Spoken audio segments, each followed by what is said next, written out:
Hello, my mimics, and welcome back to the Mimic Commentary, episode 88. We just finished our two-part Rennala episode. We still have more to talk about of Rennala after we talk to Enya, but Enya is gonna just divulge a lot of information on us, and we're gonna have to chat. We're gonna have to chat. See what the two fingers are up to, too. 222. All right. I had my doubts, but look at you. Only once before have I seen two great runes together. Look there. The fingers shudder with exuberance. Fine work, brave Tarnished. The greater will is pleased. You have earned the right to become Elden Lord. Now, seek the Erd Tree and an audience with Queen Marika to become Elden Lord and restore the Golden Order. The fingers expect as much from you as they do young Gideon. Take this, a token of farewell. Excellent. Another talisman pouch. Go forth.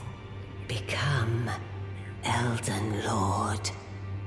Okay. We're gonna have to analyze her dialogue, but first, she gave us this talisman pouch, and we learned that small withered bag knitted by hand, bestowed upon a ruling lord, or those attempting to become lord. That's us. So, the first one that we picked up, we got from Margit, who we think might be working for Morgott.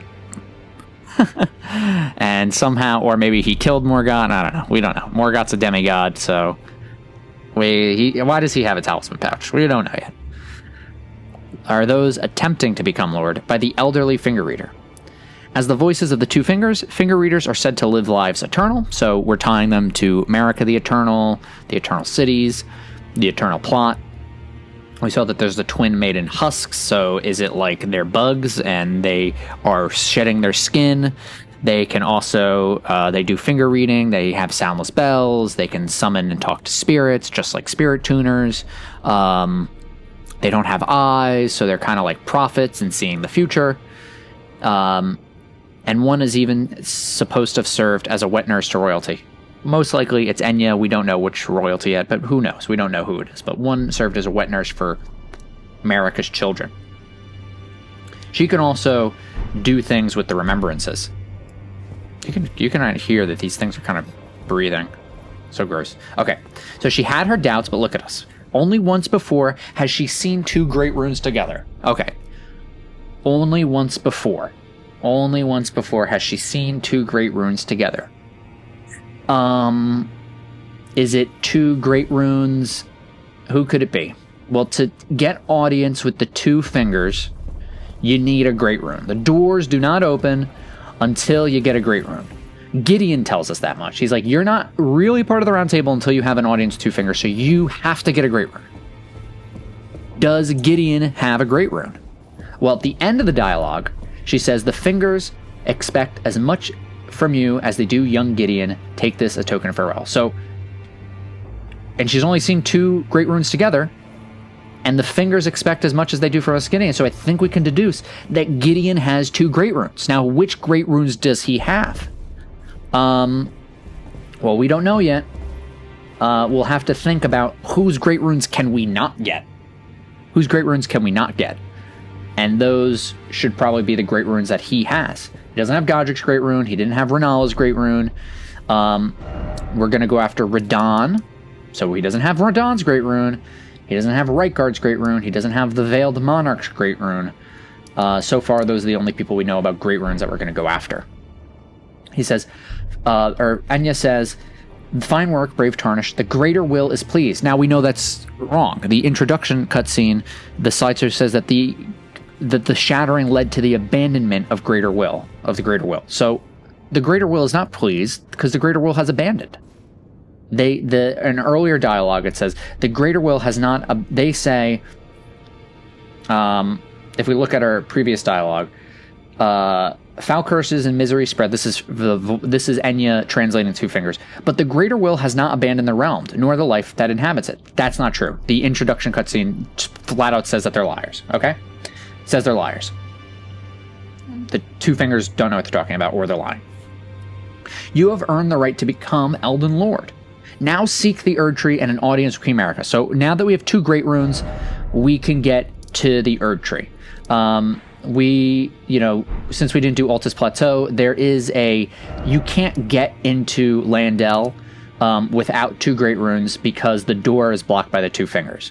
We'd have to sequence break to find that, but not really sequence break. We'd have to go there earlier than expected, but I'm just telling you, we know. They are using magic, light magic that prevents someone from going to the Erd Tree unless they have two great runes, a tarnish specifically. These two fingers.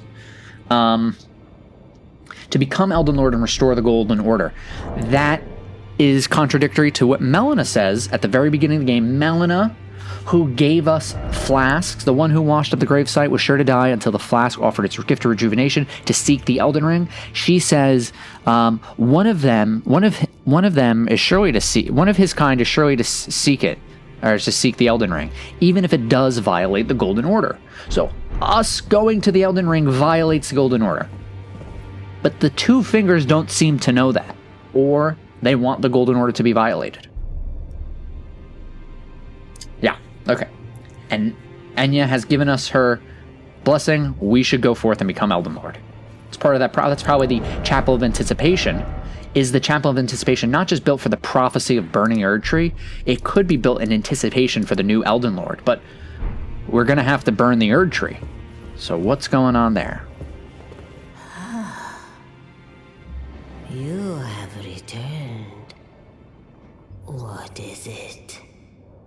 Okay, we have, about Queen Marika and receive power from remembrance. So the reason why we duplicated Rennala's remembrance is because I want to be able to buy the full moon spell and hold on to the remembrance so we can refer back to it. But this is our first time that we can receive from her memory, from Rennala's memory. Unlike Godric, we can buy her armor. A tall crown, let's buy all them, and let's do a drag show. Now, Let's do a drag show and dress like Rennala. Look at me, everybody. I'm Rennala. I'm the queen of the full moon. I'm the queen of the full moon, everybody.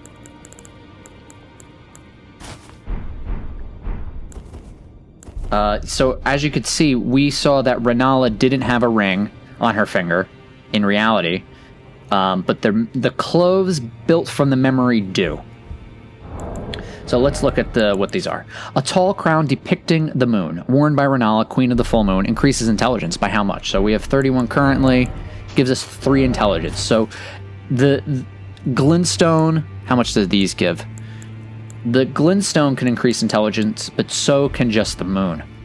When Rennala, head of both the Academy of Raya Lucaria and the Carian royal family, lost her husband Radagon, her heart went along with him. And then those at the Academy realized that Rennala was no champion after all. Her heart went with him. So this is... She did love Radagon. She loved him. And when he left, it broke her heart.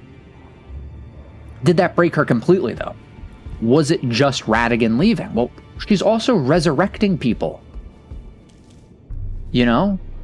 She's resurrecting children. So there is something more to what's going on. It's not just Radagon left her, and now she is... Oh, these are also saying that her garb indicates the highest order of sorcerer. So she's the highest order of sorcerer. She was the head of the Academy in the Carian royal family. And just because her husband left her, she was no champion after all, there is something else going on here. Maybe he had her under some magic. Maybe it was a spell. But she's being protected by a golden incantation chanted by these children. Radagon's Red Wolf was there, protecting her. Radagon's statue was there, looking over her, and that has to be after he left and broke her heart. Radagon's statue was there. And we were kind of thinking when we did the prophecy painting that since Radagon's statue was here at the Church of Pilgrimage, which was tied to a painting that showed returning to the Erd Tree, and then behind him is the painting showing the chapel and sensation, and there's also the bewitching branches of Mikkel, Radagon must know prophecy too. After studying sorcery and incantations, after searching Become Complete, he must know prophecy as well. And there has to be something else. It can't just be, what, especially she's resurrecting, like, did one of their children die? And she had to leave? I mean, the demigods died during the Night of the Black Knives, but their children aren't, but the children aren't demigods. The demigods are the children of Marika. This is what Enya says. The great runes are the stuff of demigods, the children of the goddess Queen Marika, she who is vessel of the Elden Ring. Tainted by the strength of their runes, her children warred, and none could become Elden Lord, so grace was extended to your kind, the Tarnished. Godric the Grafted was but a distant... the demigods are each and all direct offspring of Queen Marika. Godric the Grafted was but a distant relation. The rent of the leather, his divine blood slowly diluted. So is it the case, if Rennala is secretly a distant relative to Queen Marika, secretly, her children are demigods because of her bloodline connected to Marika and the Eternals? And in the Night of the Black Knives, we know that the first demigod to die was Godwin, but another demigod could have died too. Akarian could have died. But it could, what could be? So we have Ronnie, Rykard, and Radon, but there's a fourth bassinet. Maybe there's a fourth demigod. We're just playing around. We know who it is. We know who it is. So that's just as I'm seeing it. That's just as I'm seeing it. All right, let's go. Let's put the iron back on. What's the iron helmet look like? Look at me, I'm Wilder. I prefer the false dragon. Okay. Now we have to see what else. Yes, I have returned.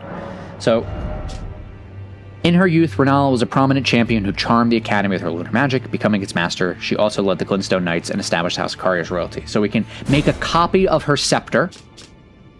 From the memory, we can make a copy of the scepter. So this scepter we know is in the Academy, and the illusion that we fought also had the scepter. But from her memory, we can make a perfect copy of her item. So from memories, we can create physical things, like a woman, like we can make a physical Rennala from memory. We can craft something from memory.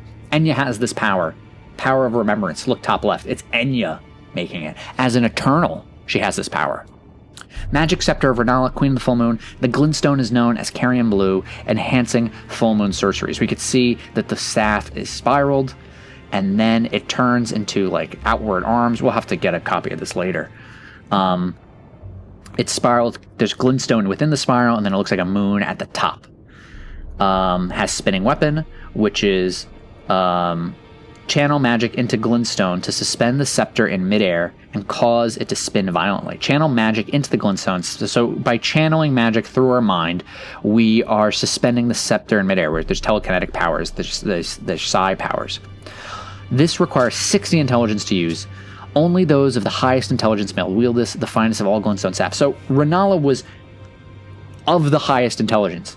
She is one of the smartest people in the lands between. She's not only is she a queen who led these knights and took over the academy with charming lunar magic, she is also like the most intelligent person. I don't think that George R. R. Martin and Miyazaki are like, even, when a woman when a woman goes through divorce or breaks up with their husband, no matter how smart they are, they're just going to be so upset. That I don't think they're sexist. I mean, George R. Martin and Miyazaki write from, I think, a feminist perspective, and I don't think they would make, come down to, Rennala, who's so smart, just like is fallen over because her husband left her.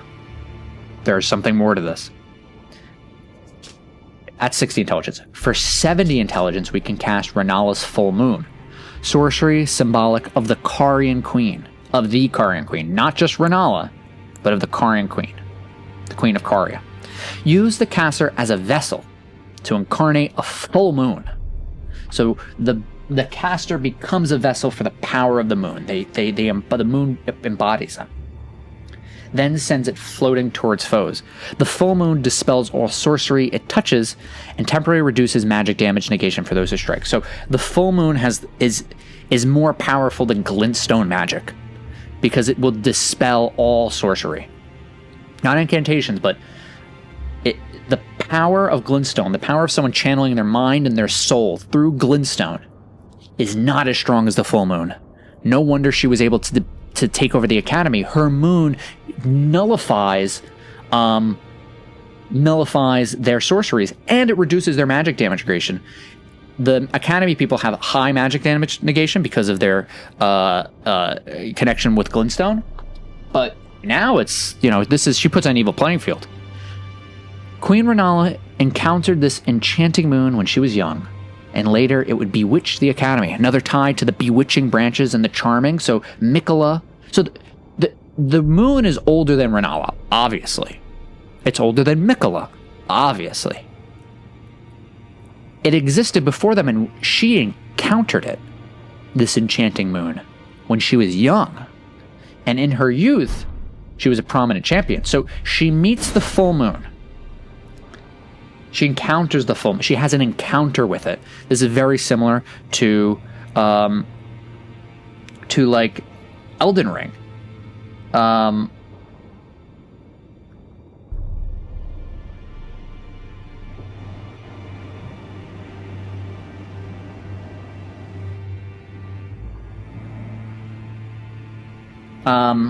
This is very similar to Bloodborne, where they try to have an encounter with the moon presence. They try to summon the moon with Murgo, who is a baby, a baby between a Thumarian and a Great One. They beckon the moon presence and have audience with it. They have an encounter with it. Queen Rennala encounters this enchanting moon. Now, so not the moon presence, so not like a presence of the moon, but the moon itself when she was young, and later it would bewitch the academy. So is she bewitching the academy at the behest of the moon? Was she also bewitched by the moon? Was she also enchanted by the moon? Did someone get the moon before her? But now this is interesting. Now we're seeing, okay, this is bigger. This is a celestial thing. This is cosmic. The moon is now in play. What the hell does the moon want? What does the moon want? And she encountered this full moon. What does this moon have to do with the black moon of the Eternal City, which is now fragmented? Now we have two moons, but only one moon is left. The full moon, not the black moon. That is interesting. Okay, let's ask about Queen Marika. Queen Marika is the vessel of the Elden Ring, carrier of its vision, a god in truth. But after the Elden Ring's shattering, she was imprisoned in the Erd Tree, a grim punishment for shattering the Order, despite her godhood. The fingers speak. Marika's trespass demanded a heavy sentence. But even in shackles, she remains a god and a vision's vessel. Confer great runes to become Elden Lord and join Queen Marika as her consort. The fingers have willed it so. Now you may go. Okay. Queen Marika is the vessel of... Okay, wait. Let the words of the fingers guide you. Yeah, I'm going to flip those fingers off. All right. We got some Grace, Marika. Let's hang out by the statue of Marika. Let us Ring of Mikola, the ring. All right, let's do the ring. Queen Marika is the vessel of the Elden Ring, carrier to vision, a god in truth. Okay, so she is a god in truth. This is how we break the sentence down. Queen Marika is the vessel of the Elden Ring, carrier to vision, a god in truth. She is a god in truth because she is the vessel of the Elden Ring. So the Elden Ring is what's conferring godhood status onto Marika. That's what I'm reading from the line. Marika is a god because of the Elden Ring. She carries its vision, the vision of the Elden Ring. This is what the Elden Ring wants. But after the Elden Ring shattering, she was imprisoned in the Erd Tree. So we have to go to the Erd Tree because Marika is in prison there. A grim punishment for shattering the order despite her godhood. Hey, wait. I wanted to... Oh, I'm supposed to keep wave here and go back to ring. Marika's trespasses demanded a heavy sentence, but even in her shackles, she remains a god and the vision's vessel. Confer great runes to become Elden Lord and join Queen Marika as her consort. The fingers has willed it. You may go. Okay, so Marika's imprisoned in the Erd Tree for shattering the Elden Ring. She shatters the Elden Ring. She's being punished. Who's she being punished by? Is it punished by the fingers? Is it punished by the greater will? Is it punished by the Elden Ring itself? If we go to Melina, who gives us the spirit, who gives us the spectral speed whistle, who's brought to us by Torrent, who we fell to our death chasing nascent butterflies, we are part of this prophecy of these tarnished returning from because of grace, which is giving us guidance and pointing us along the path. And at the sights of grace, Melina can speak the echoes of Marika. She's searching for her purpose given to her by her mother inside of the Erd Tree. So who's inside the Erd Tree? Marika's inside the Erd Tree. It's for the reason that Melina yet lives burned and bodiless. So her purpose was given to her by her mother, but she doesn't know what her purpose is, but we have to bring her to the Erd Tree. The Erd Tree is hewn from memories. So we have an amnesiac who doesn't know who she is, who was given to her purpose by someone inside of the Erd Tree, and she needs to go to a tree that is full of memories. We also know that there's a prophecy for burning the Erd Tree, so we're also going to burn the Tree of Memories that this amnesiac wants us to bring her to. When we look at our shield of the guilty, well, who's guilty? Who's guilty? We already, Marika's trespasses demanded a heavy sentence. Marika's trespasses demanded a heavy sentence. She's imprisoned in the Erd Tree. So who's the shield of the guilty? It's for Marika. This is Marika. It must be. This was found in the Weeping Peninsula, which is like a microcosm of the lands between. Shield made to venerate a maiden whose eyes were crushed by the briars of sin before being reborn in these lands. Venerating the repose of the soul, the shield boosts focus. The briars can be used to attack foes. So Marika shatters the Elden Ring. She is guilty of this crime. She's imprisoned in the Erd Tree. In the Weeping Peninsula, we meet Hyetta after passing the Bridge of Sacrifices. We meet Hyetta. She is a blind maiden. She then dies. Or we find Arena. She dies, and Arena is tied to, and Castle Morn is tied to Dark Souls 3. It's essentially a retelling of that story. After Arena dies, she's reborn as Hyetta. And Hyetta is following the light of the fingers to reach the fingers. But she doesn't remember she's Arena. Hyetta doesn't remember she's Arena. She also has blonde hair. She's being lured by the fingers and this light. It's a parallel to Marika's story. And it's a parallel to Melina's story. Think about where Hyetta is going. Where does she go? What does she want to do? Using some of your prophetic knowledge. Where is she going? What does she want to do? Where are we going? We're going with the amnesiac Hyetta is trying to follow a light to find her purpose. It's the finger speaking to her. We are told by the fingers that we have to go to the Erd Tree. We have to follow this light so we can become Elden Lord. Both of us are being pulled by the fingers to go somewhere. These hands are pulling us. But really, we're being guided by grace, which brought us back to life, which, if you look at the Table of Lost Grace, it has that little veil magic, very similar to Marika's mischief, the Mimic's Veil. Look at this. Bada bing, bada boom. So, what are we theorizing right now? I'm thinking Melina is an amnesiac Marika who died. Maybe Marika is dead in the Erd Tree.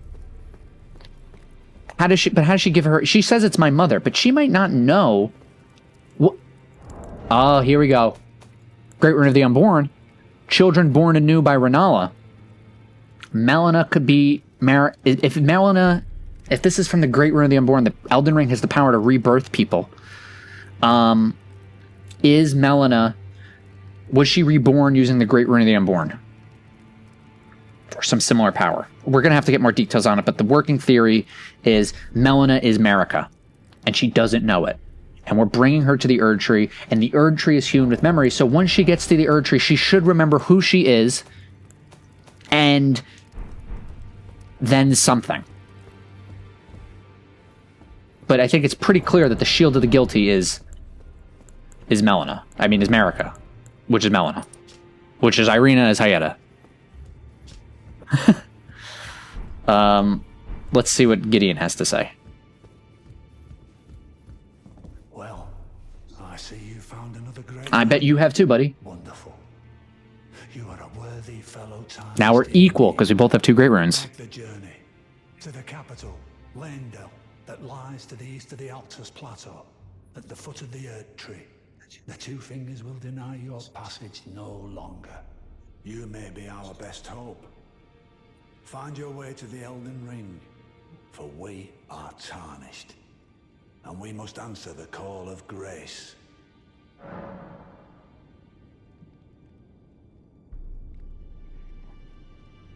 Okay. So Gideon says, I see you found another great rune. Wonderful. You're a worthy fellow tarnished indeed. Okay, so since we have 2 great runes, we are worthy of Gideon's approval.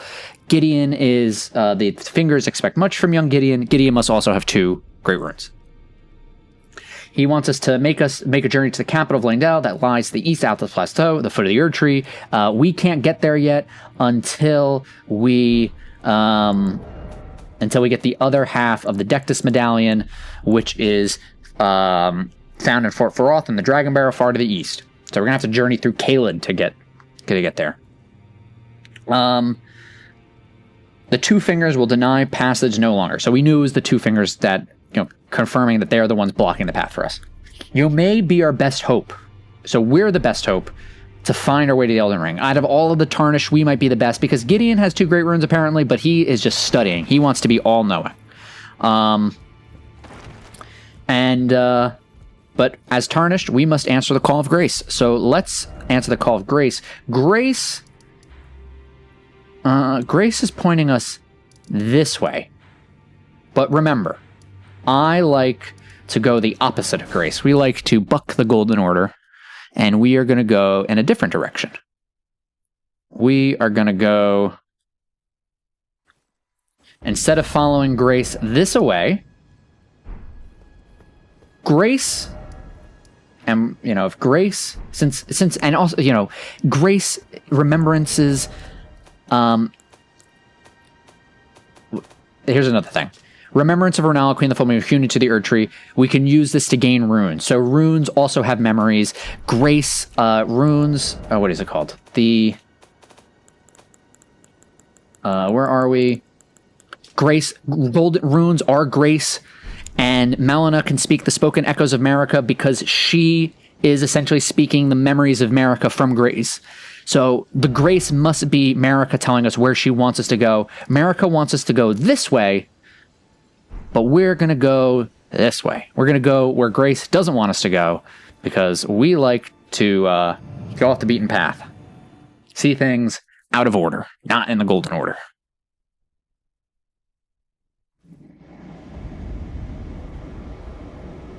All right. Here is an image of order behind this. We're getting some of that reminding me of the Kabbalah Tree of Life, some esoteric wisdom and knowledge. Let's talk to this finger reader. Oh, and there is a Knight's Cavalry there. Good, good, good. What time is it? Late night. He's probably going to leave before we get there, so I'll switch the timer back. We have a lot of places we can go. So let's talk to you first. You. Please. I can read them. Your fingers. Please, your fingers. Oh, what a pity it is to be without the right. All you can do is stand at a loss, without even the half-crescents that wish to be whole. Before the unmoving, unfeeling grand lift ahead.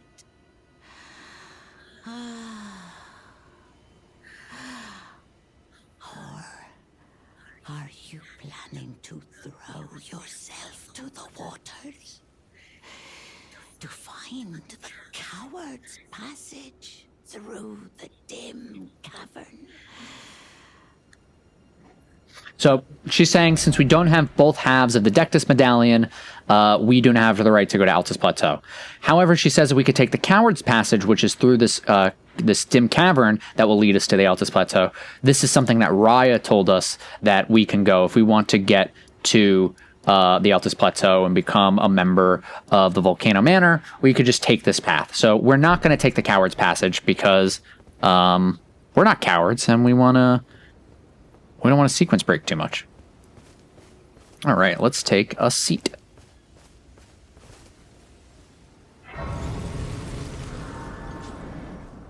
Oh, now, okay, so Grace points us in two directions. Grace wants us to go this way, and it wants us to go this way.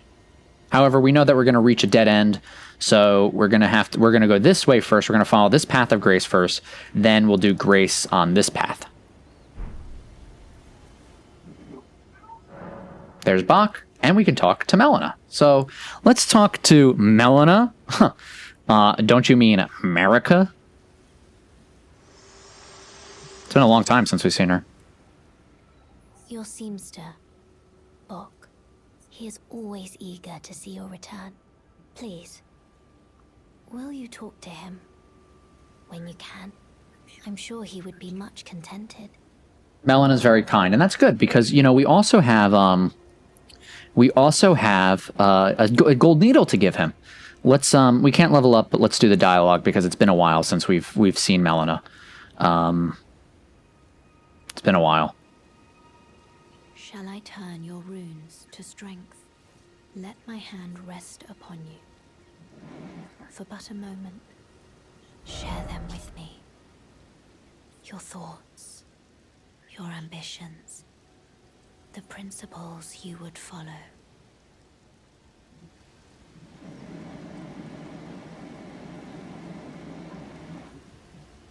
She looks directly at the Tarnished. As we share our thoughts, our ambitions, the principles that we would follow, we're both put on equal playing field here, both down on one knee, while we stare at her burned and bodiless hand. As Grace glows between us, she stares directly at us.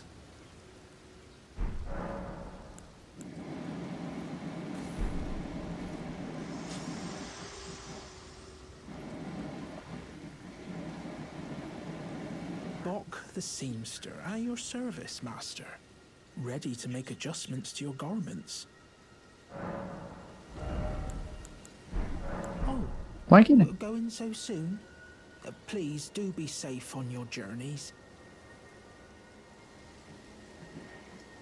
Why can't I give? Why can't I give him the needle yet?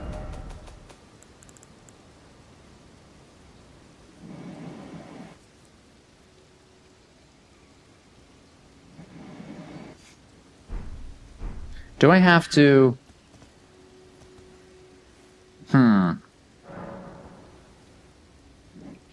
What if I alter... Can I alter anything? Maybe because I can't alter the demigod apparel yet? What if I alter this? What if I alter that? And then... Oh, you know, we haven't even looked at...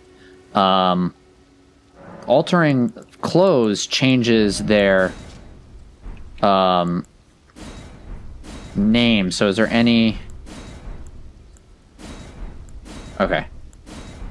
None. Okay. Maybe from altering, will that give us... I can't give him the needle yet. I don't know what it is. Ready to make... Okay. Well, yes. Yes, okay. So for whatever reason, I don't know why, someone's going to have to tell me, I cannot give him the needle. Let's go back to Nightfall so I can fight the Knight's Cavalry. We talked... Melina, I talked to him, he just wasn't interested in what I had to say. Ooh, here we go. More confirmation. This was found at not at the Bestial Sanctum.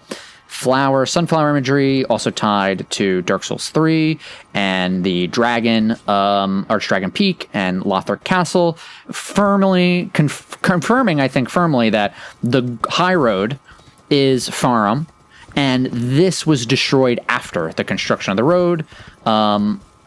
Definitely, you know, very late, I would say, in the timeline based on where this is located. Oh, and we also have... Ooh. Okay, we got a lot of knights to go after. What type of knight is that? Those are, I think, Knights of the Cuckoo. So we're going to have to actually farm some of these guys to get their items. Well, there's a lot of them. Okay, so I think this is the way to go. Oh, you're dodging me, buddy. That should have been a block.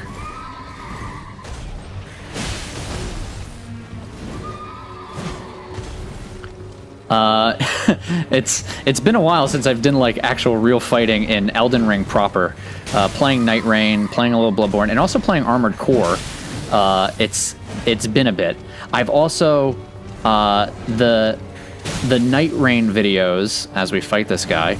I'm changing my approach for what I want to do. There is honestly, it's like for me, it's impossible just to talk about one character in Night Rain.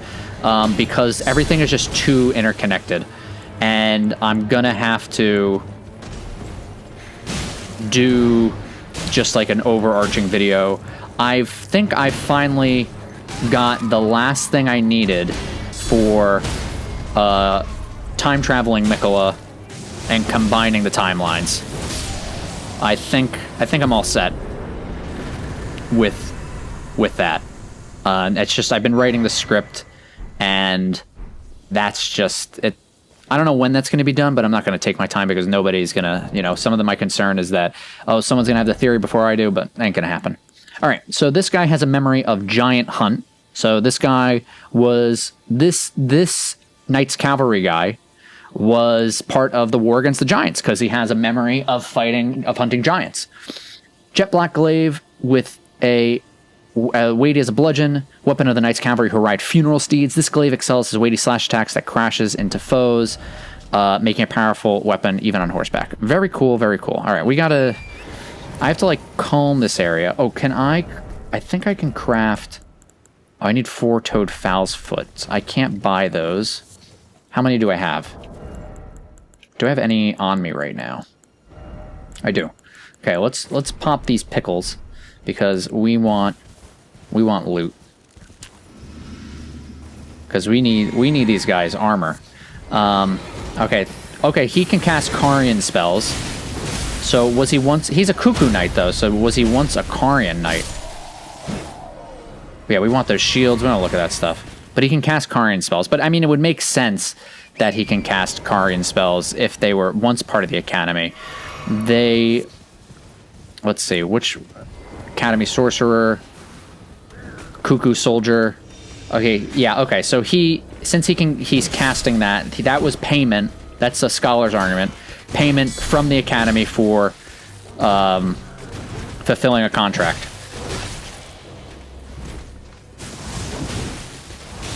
Oh, I can summon Oleg. Probably not necessary.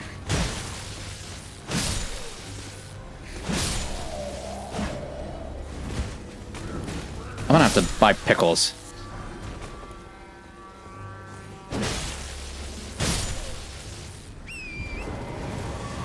Anything interesting here? Sanctuary stone. Yeah, okay. We know that. Oh, excellent. A church, too. You know what? What I will do is I'm going to fight these guys now. I also should look around here. We want to find some Trina lilies. After this episode, I will farm these guys so I can get their items and we can chat about them.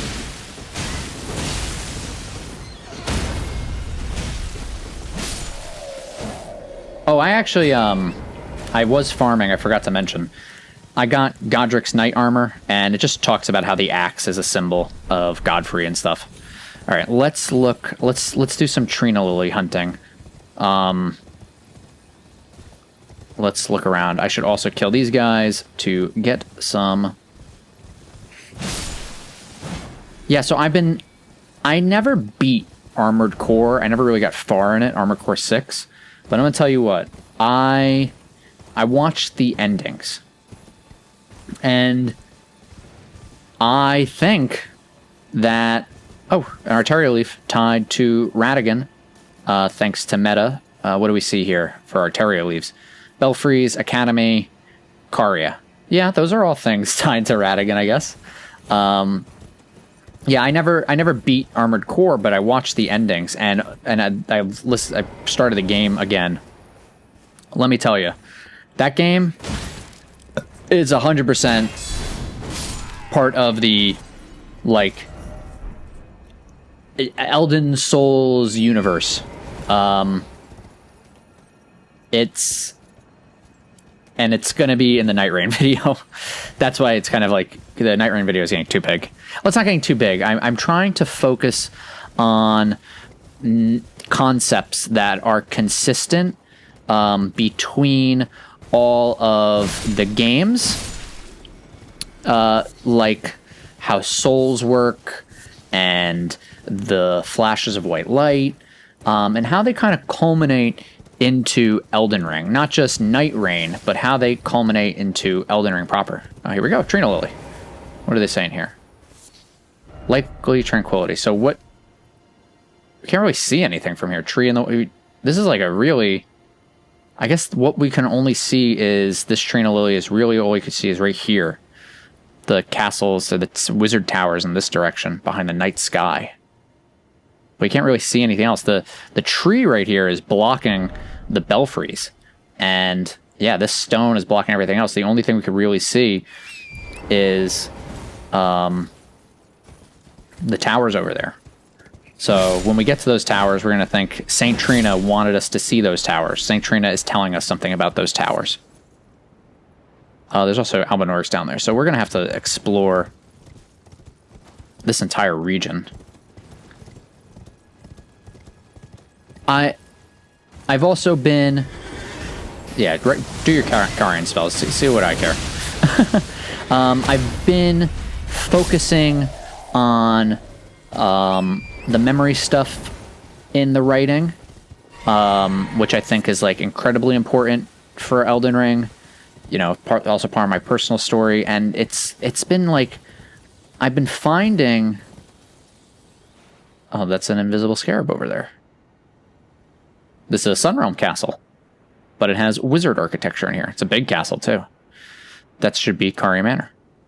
I've been not having difficulty, but like, I don't know how to put it. It's the themes that are evoked in Elden Ring and reaffirmed in Night Rain. So I'm just I'm combing back and forth before we go to the church, looking for lilies. Have been like it's just felt so weird for me, because when I remembered all this stuff, like my life changed and who I think I am or who I thought I was changed, and I have to go up there too. Oh, goodness gracious. Maybe I'll go up here first before we go to the church so I can chit chat about this. Look for lilies. And it's I feel like Elden Ring is a piece of art that was supposed to culminate into that. Like, not just like the themes just feel so on the nose. Like, just thinking about Night Rain. Night Rain is all framed as the characters are stuck in a time loop and they are re-experiencing something that's already happened, but they don't remember it. And so they recover the memories, and like that changes. Does that change who they are? Like, why they're there? They're all there for like revenge for the Night Lord in one way or another, against the Night Lord. But they don't really know why. And then you learn through their stories like who they are and why they're there and what they have done in previous timelines, in previous iterations of the cycle that they forgot. And after they remember that, who does that make them? Like, and that's kind of like what I've been like trying to figure out for me, because, you know, one thing that's been hard is it's difficult to just like do like writing for a lore video, because it's not lore for me. It's, you know, really tied to a healing journey and how I feel. And last night I felt very unhappy because I felt confused by gaining these memories and like my life changing and like not feeling like myself. I was looking up when I started taking Elden Ring more seriously and analyzing it, and it was around when like Armored Core came out, and like I was happy to play it, and like I was excited for Armored Core because it's from Software, and I wasn't really focusing on a lot of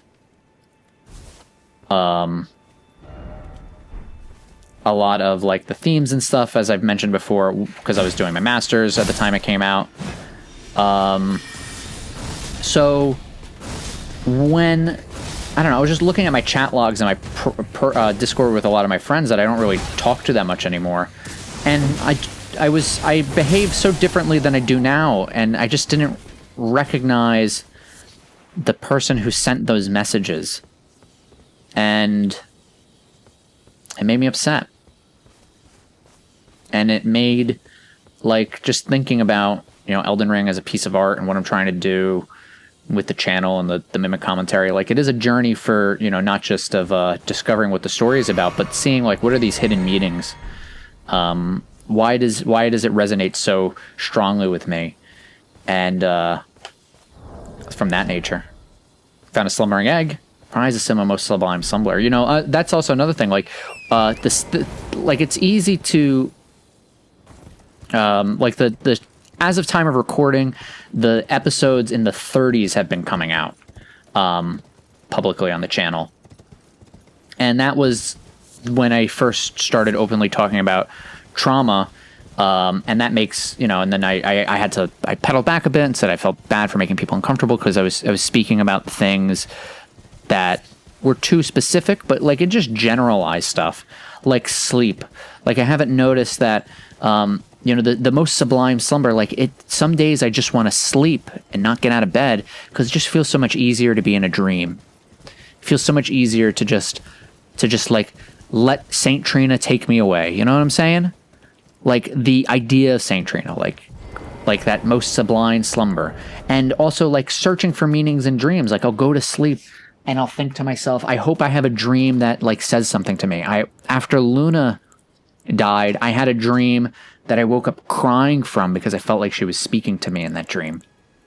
And I feel like that is kind of the what is being evoked by like a record of crafting techniques left by a man who was utterly captivated Saint Trina. He continued to search for her in his slumber. Like, the guy is wasting his life away, just sleeping, searching for answers in dreams. And I don't think that I'm wasting my life, but I feel I understand it now. But it just feels different. And isn't somebody supposed to be here? Hey, wait a minute. Isn't... Hayata was supposed to move. We gotta chit-chat with her. Our light seeker. So that's just... I don't know. It's just been very... Oh! didn't know there was a Knights Cavalry here. Good thing we came back. I could have missed him. Oh, I don't have the, Huh. You know, you think you know everything about this game. So, yeah, you know, I don't know. It's also like, I want to make sure when I make a video, like, I want to be able to make a video that I'm like, okay, I'm done with frickin'... I'm missing. Like, I want to be able to make a video where, like, all right, I'm done frickin' talking about this game. I can move forward and talk about other things and, like, feel other things. And I don't feel like I'm there yet. Doing the time-traveling Nicola video, that's not enough. The next part is explaining what is the time traveler doing and what does that mean. And I've been reading a lot of, like, one thing I've discovered recently is kind of exactly what is George R. R. Martin and what is Miyazaki. George R. R. Martin's writing in this game is what the characters have done, what they're doing, the politics, Sunrealm, the Shattering War. That's all George R. R. Martin. The thing about spirits and memories, that's a mix between Miyazaki and Martin. But the message, what this game is trying to get across, that is Miyazaki. And it's something that he's had throughout all of his games that he's kind of been trying to build on. And it isn't until Elden Ring gives us these character dramas written by George R. R. Martin that he was able to express it. And a lot of the stuff that he's writing from is, you know, George R. R. Martin does a lot of mythology. They both do a lot of mythology and history. But Miyazaki has a lot of spirituality in his writing. There is a lot from, you know, the esoterics. There's a lot from Gnostic writing. There's a lot of... Jungian is very scientific in his regard to symbols and alchemical stuff, but I've been reading Macrocosms and Microcosms by Rudolf Steiner, who Carl Jung thought was a schizophrenic, and reading his lectures from the 1920s, 1910s about what he called spiritual science, it's like one for one with the mechanics of like Elden Ring spirits and stuff. And this idea that I'm trying to build on the time-traveling child thing. And it's all very weird to me. It's very weird that my life path of playing these games has led me to studying those things and trying to find not truths just within the game, but truths within myself, maybe within the universe. I don't know.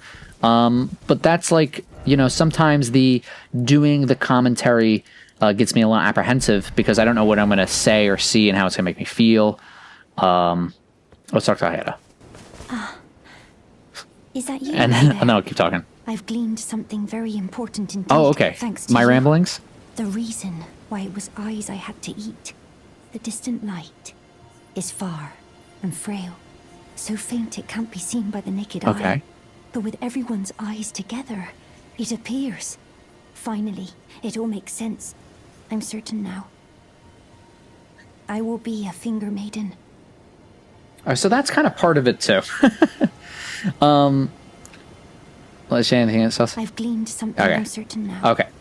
So, well, I think this kind of ties into her because, you know, we've been feeding her Shabriri grapes, which are tied to madness, and the maddening 3 fingers. If we look at her incantations, it originating from the maddening 3 fingers, the flame of frenzy builds madness. If we look at Eyes of Yellow, we were talking about like kind of like maybe it's a representative like an opioid or a narcotic or something like that, that grows in the lands afflicted by frenzied flame. It's used for pain relieving properties, ... Though it's also known as a dangerous intoxicant. It kind of looks like eyes, so maybe this pops up. It makes people addicted to this drug and they go mad. This drug makes them addicted, and then this makes them mad frenzied. It's the reason why its eyes I had to eat. The light is distant and frail. You can't see it with the naked eye. But with everyone's eyes together, if everyone could watch my videos and we could all talk about Elden Ring from this shared perspective that I'm having, it's all going to make sense. I swear it, guys. We'll all figure it out. But it might make us crazy or something. It's also like all of our eyes together. Is it all of our eyes together as one eye? Is it all of our eyes together as multiple eyes? Is it multiple eyes together, or is it one eye? Can't be seen by the naked eye, but everyone's eyes together, it appears. Is this like the third eye? Libra, the Night Lord boss, he has the Hamza in his hand. He's got eyes in his hand. He's got like 38 eyes on his body. He's got eyes all over. He's the mad guy. And it'll finally make sense. So if we can all come together, us as humanity can collectively come together in some weird, crazy ritual, and together we'll have one big eye, and we'll see the truth. I don't know. But that's just, I don't know, that's just the ramblings. That's what you get when we go from point to point. I'm fine. By the way, I'm okay. I'm just, it's a healing as a process. It's a journey. And it looks different for different people, and you are on the journey with me if you're watching the Mimic commentary. And this is the end of this episode. In the next episode, we're going to talk to Hyetta, and we're going to go get her a grape. All right, everybody, you know the drill. Let's do the thing.